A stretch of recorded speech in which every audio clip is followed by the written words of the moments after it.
Let's turn to Genesis chapter 30. We're going to be looking at the last few verses, 25 to 43. Trust in God's promises. What we're going to see tonight as Jacob makes this deal with Laban. And it's a terrible deal from a worldly perspective. And you can see many times, and it reminds me of Abraham and his nephew Lot. He tells Lot, pick which area you want. So what did he do? What would you do? Would you pick the brown area or the lush green area where you could feed your sheep? So he picks the greenest area. But see, Abraham is okay with that because he knows God is blessing him no matter if it's dry land or if it's green, wherever he goes. And this is what we're beginning to see in Jacob's life, because the promise is transferred down to Jacob, which will later on soon become Israel. Now I just realized we're getting we'll see the son Joseph born. And there's a lot of really exciting things coming up in Genesis soon. But we'll see Jacob is going to do something similar. He's going to make a terrible deal. I'm reading this and say, dude, you're terrible at negotiating. You need someone that can negotiate a better deal. But we'll see in the same manner. He doesn't worry about it because he knows God has blessed him. But as we look back to the last chapter, the beginning of chapter 30, I should say, we see two sisters just battling it out, right? Rachel and Leah. They've been battling each other, and each one desiring to be liked and loved. I say liked and loved because Leah or Leah, whichever you guys choose, and I'm going to use both. Whichever, Leah wanted to be loved by her husband, because we've been told that she was not loved. Now, Rachel was loved, but she also wanted to be liked by the people because she wasn't having any children. And in that culture, that was the main purpose of a wife, is to bear sons for the husband. So we see them not just for that, but they were battling each other to be the prominent one in the family, to be the one that Jacob would go to. But we know Rachel already had Jacob's heart, right? I keep thinking about Leah, how she's put in this horrible situation. But again, it's 20% of what happens to you and 80% of how you respond. And we see Leah through time. She comes to a point where she finally stops seeking Jacob's love and relies on the Lord. But again, we see her going back to the same thing again. And we do that, don't we? We see God delivers us, we understand, and sometimes we find ourselves doing the same thing over again. So they're wanting the desire of the same man, which is both their husbands. And what they do, God has opened Leah's womb to have sons. Up to this point, Rachel has not had any sons or any children whatsoever. But the battle still goes on because Rachel is using her maidservants as a surrogate mother. In that culture, that's considered the same as your own child. If your servant has a child for you with your husband, then it's considered your child. I think many times they say they even sit, the servant sits like in their lap as they're giving childbirth to really indicate and sign that this is as if she's giving birth. So we see this going on. And up to this point, Rachel hasn't not given any children to Jacob. I really thought about that because I see this battle going on. I was thinking, well, Rachel, you haven't even given birth to one child. But now, we'll see today, she gives birth to a son. And we know how that story goes on. And all this is really making the Bible vivid to me. Because you think about Joseph, you know how his brothers hated him. This is the foundation to understand why. Jacob loves Rachel. And when she finally gives birth to a son, who do you think he's going to love? All these other sons, or the one that he loved gives birth to a son? Again, that's not right, but we do a lot of things that are not right to show favoritism. You know, I talk about favoritism all the time, and I keep telling my mom, be nicer to my brothers. I know I'm your favorite. Just chill it. You guys my mom shows up, don't tell her I told you. Anyway, so finally, she gives birth to a son. She becomes pregnant because we're told God opens up her womb to have a child. So basically this whole time, God has kept her from having children. And this is where we pick it up here. So let's look at verse 25 and 26. Genesis chapter 30, verse 25. After Rachel gave birth to Joseph, Jacob said to Laban, send me on my way, so I can go back to my own homeland. Give me my wives and my children, for whom I have served you, and I will be on my way. You know how much work I have done for you." So it's been a little over 14 years. 7 years for Leah, 7 years for Rachel, whatever time he spent before. He's ready to go home. He's ready to go home for many reasons. First of all, it's his home, right? He misses his home. He knew from the beginning this was supposed to be a temporary time, so his brother Esau was no longer angry with him. I don't believe he expected it to be 14 years, but it turned out to be 14 years. He also, number two, I'm sure he misses his mother and his father. He was really close with his mother, and I'm sure he misses his father also. And the third thing that I put down, he knows that God has given him that land, the promised land. God even met him on the way over to Haran, didn't he? He says, "I will return you. I will give you this promised land." In other words, repeating the same promise he gave to Abraham. So he knows, again, even though he's been there for a long time, 14 years can make you think, I'm never leaving, right? I'm here forever. But he knows that God has promised him this land. And again, we must learn to trust in God's promises. Now, sometimes we begin to doubt because it doesn't happen on our timetable. We think God doesn't work fast enough. You guys ever think, God, you're taking your sweet time? But then when he moves, this has happened to me. It's like, really, God, hurry up. And then he starts moving. I'm like, hold on, slow down. Because when he starts moving, he starts moving. So we need to be prepared when he moves. Now, think about this. Up to this point, Jacob has basically been a servant to Laban. He's basically been working for the dowry for Leah and for Rachel. He's been working for food. He has not established any kind of wealth or especially any land for himself to this point. He's just been a servant. But here's what happened. And we can learn a lesson from this, and I'll actually sum it up in the end. God has blessed the work of Jacob's hands. Laban, the conniver, has been blessed because of Jacob. His Laban's wealth has increased, but Jacob owns nothing. Isn't that interesting? You may complain. God's like, you're blessing me, but I don't get any of it. Jacob said, now it's time to go home. And what does Jacob ask for? He just simply asks, I want to take my wives and my children, which is Laban's daughters and his grandchildren. He says, I just want my family to go with me. He's not asking for anything. So how does Laban respond to this? Let's look at verse 27 to 30. But Laban said to him, now I love this because this really just like pokes me in the eye here. If I have found favor in your eyes, please stay. What would you say to that if you're Jacob? Here's what I would say. Are you kidding me? Really? You deceived me? You tricked me? You've caused me to remain here 7 more years than I should have? If you found favor in my eyes. Really? Okay, let's go on. Laban goes on to say, I have learned by divination that the Lord has blessed me because of you. He added, name your wages and I will pay them. Jacob said to him, you know how I have worked for you and how your livestock has fared under my care. The little you had before I came has increased greatly, and the Lord has blessed you wherever I have been. But now, when I may do something for my own household. Now, when may I do something for my own household? So, Laban says he wants him to stay. Here's what he's saying.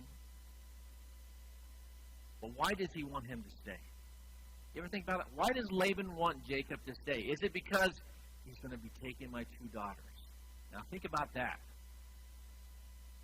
He didn't care about the condition that he was placing both of his daughters in this marriage to Jacob because he tricked and deceived them. He caused a lot of this fighting that's going on between the two daughters. Maybe it's his grandkids. No, it's not even that. Laban says this, I have learned by divination. In other words, through occult fear or occult practice, not in the good way. he's found out that I've been enriched because of you, Jacob, because of your God has blessed you. So he knows that. So what's going on here? Think about, this is who we know Laban is, right? Laban's all about getting stuff for himself. And he knows if Jacob leaves, he knows, or even knowing that Jacob's the reason why he's prospered, I believe he can figure this out. Add 1 plus 1 and say, you know what, if Jacob leaves, I'm not going to prosper at least the way that I did when he's here. Now, he's got a lot of stuff, sheep and stuff, so he's going to prosper in a sense. But nothing compared to what he says, I prospered greatly because of you. So what is he looking at? He's like, you know what? There's greedy Laban again, thinking, man, I need to hold on to this guy. And as we're going to see, he still doesn't care about Jacob. His only concern is about himself and gaining wealth. Have you ever met anyone like that? There's people in this world, they don't even care about family because they just want to get more and more. In a sense, Laban begins to beg Jacob. He says, please stay, Jacob. And the reason why I say beg, he's saying please, and then he's saying, how much do you want me to pay you? That kind of sounds like begging. What is your demand? But you know Laban, even if Jacob would say, well, I'll give you this amount, well, let's talk about it. But he is basically begging him to stay. And Jacob responds this way. He says, you and I both know that you have gained so much because God has blessed you through me. It's because of God's blessing me why you've been enriched. But he says, now is the time for me to do things for my own family. So in essence, he's kind of saying no, isn't he? I don't think so. I don't think so, bro. It's my time. I've given you 14 years. Isn't that not greedy? 14 years of prospering. You know, when I think of the prospering, I think of Joseph. How everything that Joseph did, God blessed.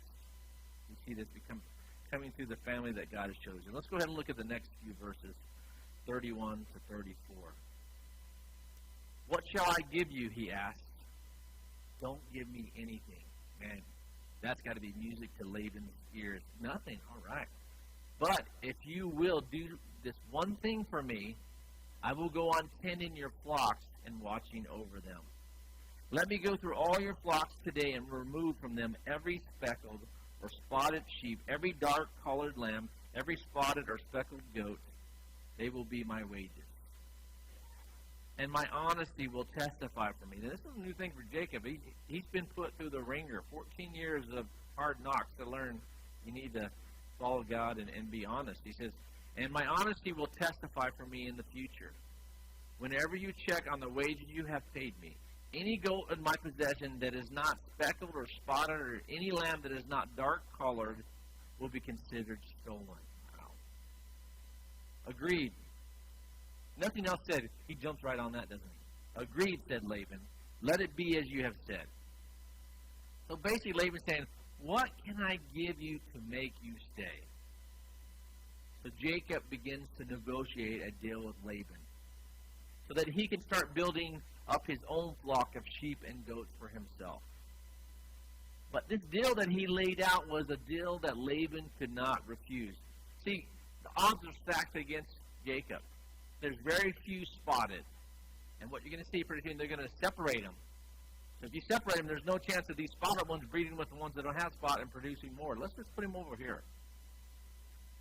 So he jumps on it. Agreed. You see him just slobbering at the mouth like that is not only get to keep you, you don't really get anything out of it. So what was Jacob thinking? When I say this to Jacob, what are you thinking? I think he jumps out the opportunity because Laban probably looking at Jacob right now and thinking, this kid is naive. Not only is he naive, he's unskilled. And remember, it's his own nephew. He's unskilled at negotiating. He made a terrible proposition. Of course, Laban has no problem of cheating, does he? He's already done it. He's already done it in the past. And we'll see in chapter 31, it says, he's cheated me 10 times. No, he's changed the rules, the payment 10 times. Because what he sees as we go forward, God is going to bless Jacob and is multiplying. And no matter how many times Laban changes it, okay, now it can't be the streaked ones. It has to be the ones that look like this or, whatever, something weird that is impossible. Nothing's impossible for God. Laban, trickery is going up against God's wisdom and God's power. Let's go ahead and see what happens next. Verse 35 to 36. That same day, this is Laban. The same day he removed all the male goats that were streaked or spotted, and all the speckled or spotted female goats, all that had white on them, and all the dark-colored lambs, and he placed them in the care of his sons. So Laban goes right away. I got to separate these guys now. No possible breeding or any more of these that will multiply his. He's in here, 36. Then he put 3 days' journey between himself and Jacob, while Jacob continued to tend the rest of Laban's flock. So what happens? Laban right away separates them out. He has his sons take the speckled, the spotted, the streaked sheep and travel 3 days.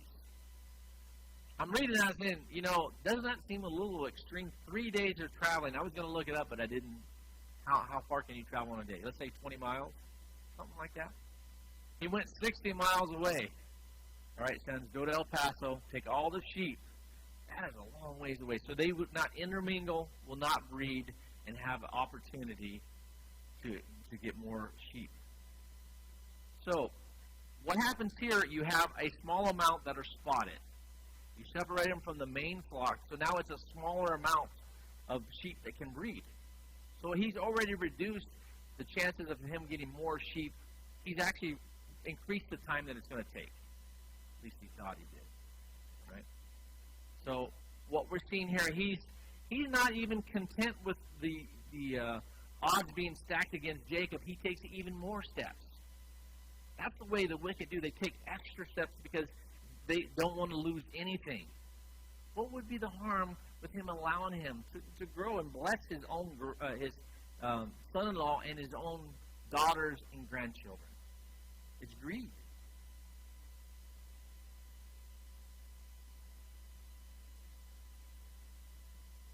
Here's what from application here. You look at this, I think Jacob made a bad deal, but we'll find out here in a second why. And what I'm looking at, the odds may be stacked against you. From a worldly perspective, you can look at something and your enemy will look at it and say, I got him. There's no way that he's going to be able to prosper. And here's what I say, according to this, is if God is for you, the odds are stacked against them. If God is for you, who can be against you? If you know that, it doesn't matter if they know it or not. It's like, hey, all right, you can stack. Go ahead. You take the best of the best. Sometimes we fight tooth and nail. No, I want the best because I know we look at it from a worldly perspective. I need to start here. I'm going to start at a disadvantage. If you serve God, you're already advantaged. You should be, just take them all. Give me two. Don't even give me one. God will just make another one. Whatever. So think about it like that. We have the advantage because we serve the true and living God. If God is pointing you in this direction, no matter what anyone else does, God, if He's directing you, if He's guiding you, wherever He guides, He provides, right? Isn't that what it said, the phrase is? Wherever God guides you, He's going to provide. So what I mean is we don't have to use the world's trickery to get ahead. We don't have to use the world's deception, and we should not, because we're supposed to be different, right? So when they see, like Jacob, or they see you prospering, and they know the odds are stacked against you, who's going to get the glory? God. And that's the way it should be. You would think Laban after this would say, man, I see God in everything that he does. He knows that, but it didn't change. Just like the Pharisees, it didn't change their heart because they're so greedy. They don't want to humble themselves. Let's look at verse 37 to 43. Jacob, however, took fresh-cut branches from poplar, almond, and plane trees and made white stripes on them by peeling the bark and exposed the white inner wood of the branches. You guys got a picture of that? Take them sticks, carve some of the bark off of it. Then he placed the peeled branches in all the watering troughs so they would be directly in front of the flocks when they came to drink. When the flocks were in heat and came to drink, they made it in front of the branches. And they bore young that were streaked or speckled or spotted. Jacob set apart the young of the flock by themselves, but he made the rest face the streaked and dark-colored animals that belonged to Laban. Thus he separated flocks for himself and did not put them with Laban's animals. Whenever the stronger females were in heat, Jacob would place the branches in the troughs in front of the animals so they would mate near the branches. But if the animals were weak, he would not place them there. So the weak animals went to Laban and the strong ones to Jacob. In this way, the man grew exceedingly prosperous and came to own large flocks and female and male servants and camels and donkeys. Now, reading this, I don't know if anybody's a farmer. I was going to, again, take the time to research this, but I've never heard of anything like this. You're thinking, Jacob is a sheep whisperer. I mean, think about it. You take is that in any raising sheep, take bark? I don't know where that comes from. Where did Jacob have a great imagination? Or maybe God told him that. It doesn't say. But we're going to find out God's behind it anyway. So how is it possible to take a piece of stick, carve off the bark, throw it in the trough, and when they were in heat and breeding season, they would have to, when they drank of the water, they would breed there, and they would come up with spots and streaks and all that. And as you know, as we go through chapter 31, again, Laban's going to change up the requirements. But yet, it still comes out with streaks and spots or whatever Laban would say. And we know this. I'm going to read this to you. Let's turn one chapter over to chapter 31. Let's look at verses 6 through 9.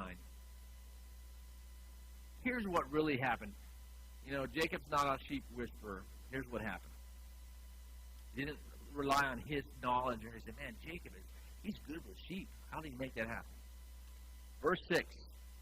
You know that I've worked for your father, as Jacob speaking into his two wives, with all my strength. Yet your father has cheated me by changing my wages 10 times. Remember, his wages are the streaked, the spotted, all these lambs and goats, specific ones. He's changed the requirements 10 times.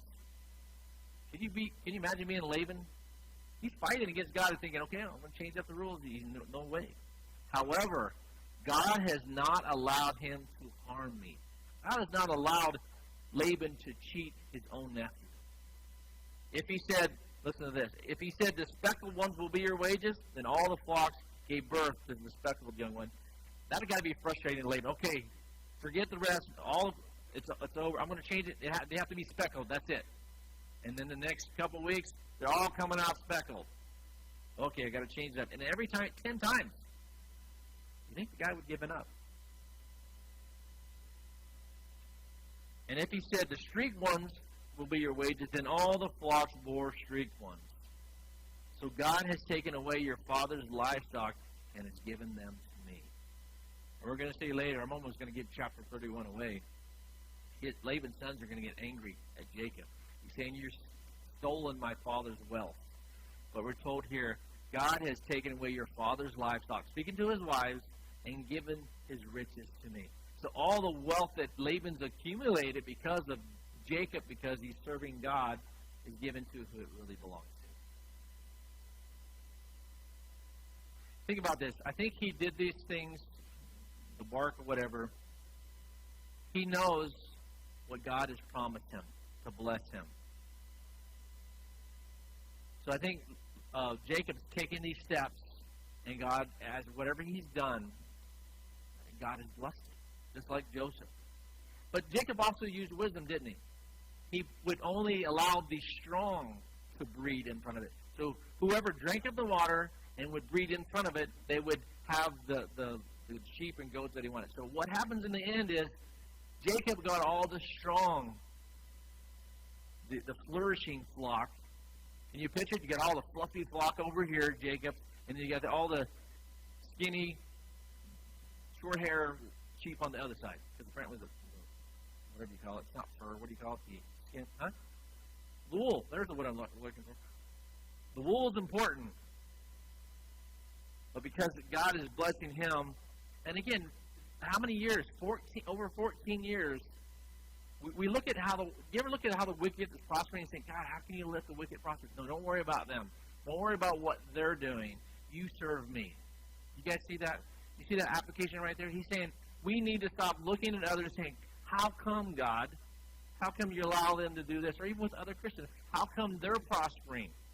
And am I serving you like that? Don't worry about what I'm doing with them. Don't worry about the wicked, especially the wicked today. I think it's being more and more evident how wicked the world is here in our own country. It's being revealed even more and more. And my first thing is saying, how come they're getting away with it? Let me go over there and strike them for you, God. You ever think that? Like James and John, let me call down thunder. I'm like, forget the thunder, because thunder's just noise. I'm trying to think about that. I don't want to scare them. Let me call down lightning. Toast them. Right? But again, it brings us back to say, we need to stop focusing, even on other brothers and sisters in Christ. We need to encourage them. If they're doing things wrong, of course, we point them to Scripture, but we don't need to be frustrated because, God, how come that church is growing? How come, that's building your own kingdom. I've realized that the church should be growing according to God's will. But we need to be out there bringing in the lost. Any city you go to, it's called there's a lot of church hopping going around. I'm here because this happened. And I tell you, one thing happens is the pastor looked at me weird. He didn't say hi today. I'm like, good luck with that, because, I can only focus on one person at a time. But here's the thing. You go from, only reason you leave a church is because God has directed you to go. Either for there's something going on that hasn't changed, or He's equipped you. Many times, here's the part I don't like. You come in, you equip them, it's like, all right, I'm ready to use them, and you go somewhere else. I'm like, God, I don't like that. I'm going to stop equipping any of you guys. But see, it's His people. He sends you where He wants to send you, right? Doesn't He? I'm equipping you to serve. The body is not just our church. I think we struggle with that. You're not a Calvary Chapel. I don't even know if I can really talk to you. I mean, you think, are you saved? Or the Baptist? You're a Baptist? You're not a Baptist? You don't wear ties? Whatever bogus thing we look at. We got to realize we're all part of the same family, same church. We have the same team. But see, that's war, isn't it? Divide and conquer. And we've seen, even in this city, when we work together as a body of Christ, how God can move through us. Now, doesn't mean He can't move just through one. He does. But it's called the army for a reason, right? So as a body of Christ, we should be taking this city of Las Cruces. It's hard, though. So we see Jacob's flock grew and grew and were very healthy. And Laban's flock was quite the opposite. In verse 43, it says, in this way the man grew exceedingly prosperous. Speaking of Jacob, he says he grew exceedingly prosperous. But in the ancient Hebrew, it puts it more like this. And see if you can get what it says. It says, the man burst out exceedingly, exceedingly. I thought maybe they just couldn't type it. They said it twice. But what it's saying, not only did it prosper exceedingly, but exceedingly, exceedingly. He just burst out. God was beginning to work. And you see Laban sitting there watching this. And he's doing everything in his wicked ability and power to stop this. And guess what? He is powerless to change. As God is moving like a freight train over Laban. What you use for wicked, I'm going to use for good. Jacob's going to leave here. He's going to be as rich as I want him to be. And if you really think about it, when he leaves, Laban's going to be as poor as he was when he came. I mean, he had flocks, but nothing like what he has now. The rich, the wicked hold on to riches, and we've seen it. One day they have it, and the next day it's gone, and their life is gone. And many kill themselves because they have no riches. But see, that's where you put your, whatever the phrase I'm thinking of is, your riches are not in the things of the world. Invest in riches in spiritual things, things of God. Invest in that, and you will never be disappointed. You may not get the rewards now, but you know what? As you get older, you realize this life is short. Because when you're young, you're thinking, man, I got to get all the stuff I need now. You get stuff, and next thing you know, you get all this stuff, and you're 40, almost 50 years old. Yeah, it goes like that, doesn't it? 60, 70, and your life's ending. And what I realized when I became a Christian, I look back, was why I wasted all those years serving self, gaining all these materialistic things that we all know are going to disappear one day. Matter of fact, forget one day, buy a new car, and how long does it take before it starts breaking down? And a new house ain't all that either. I'm thinking I get a new house, to me anyway, and I don't have to work on it. I have not stopped working on my house. Maybe I'd be better off renting so someone else can fix it, right? So we're renting here. Take care of what God has given you, but realize it's going to disappear one day. Invest, and that's why we got to begin to invest even more. As time is drawing near, Christ is coming soon. We need to be looking at those that don't know Jesus Christ. And what I've realized is I always have the reasons. I'm too busy. I don't know what I'm busy doing, but I'm busy for some reason. I'm always too busy to go out here and tell people about Jesus. But again, think about it like this. Wherever you are, God has you there. Work, homeschool. You can tell people the way you live. He's going to give you opportunity to tell them about Jesus where you are. You don't have to go to the park. It's awesome to do that, and we should. But think about where God has you. Are you allowing God to use you to your greatest potential where you are?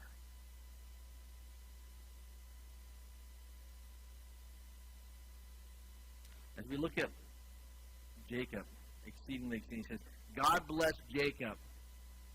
But it wasn't because Jacob was special. Just like Israel, we think God has blessed Israel because they're special. You know why Israel is special? Because God chose them.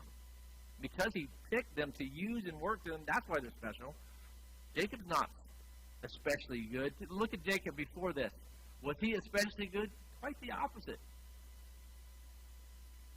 It was because of God's promises made to Jacob, as we saw in Genesis chapter 28, and the covenant made to Abram. In the same way, blessings come to us from the Lord, not because we are great or good, but because of the covenant that has been made with us through Jesus Christ. His promises He has given us in His Word. When we look at His Word, all the promises, I mean, simple one you think about, we feel down and out, and nothing, sometimes we all get depressed.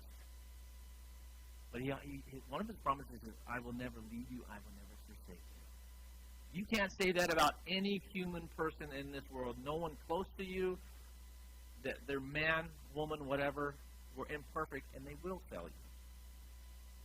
But God will never fail you. He will never leave you. He will never forsake you. He will never say, I've had enough. Because He already knows what you're going to do. Because many times you come to a point with people, you're like, I've had enough. I'm not going to take anymore. Can you imagine if God did that? He'd had enough with all of us already. None of you, I've had enough of all you guys.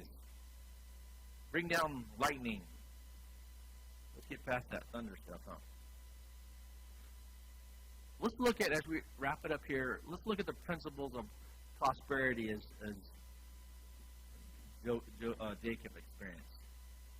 Here's the thing. Don't make wealth your goal. Genesis chapter 30, we talk about don't make it your goal. Look at Laban. That was